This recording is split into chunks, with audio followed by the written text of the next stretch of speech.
بہن نے فرمایا کہ کسی وائرس کا خوف ہے، یہ پڑوسی ملک میں آ چکا ہے، سنا یہی ہے، یہ کافی تیزی سے پھیل رہا ہے۔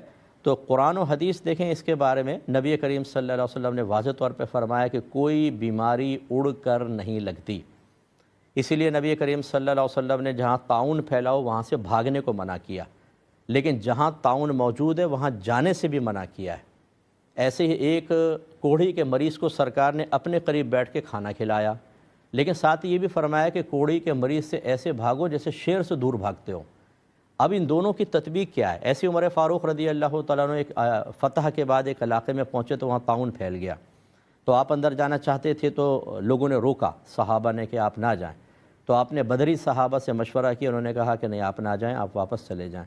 جب جانے لگے تو ایک شخص نے تنقید کی، اے عمر آپ تقدیر سے بھاگ رہے ہیں، یعنی اگر طاعون ہونا ہوگا مقدر میں تو ہوگا، نہیں ہونا ہوگا تو نہیں ہوگا، آپ جائیں۔ تو آپ نے ارشاد فرمایا کہ میں تحت تقدیر ہی واپس جا رہا ہوں، یعنی میں تقدیر کے خلاف تو نہیں کر سکتا، اگر میں جا رہا ہوں تو اس کا مطلب میری قسمت میں جانا ہی لکھا ہے۔ تم نے کیسے سوچ لیا کہ میں تقدیر کے خلاف کر سکتا ہوں؟ تو بس اچھی طرح یہ سمجھ لیجئے کہ ایک تو بیماری اڑ کے نہیں لگتی ہے، مثلا اگر وائرس آپ تک پہنچ بھی گیا تو وہ وائرس اس وقت تک اثر نہیں کرے گا جب تک کہ اللہ تبارک و تعالیٰ نے ازل سے اس وائرس کے اثر کے بدلے میں آپ کے لیے بیماری کا فیصلہ نہیں کیا ہوگا۔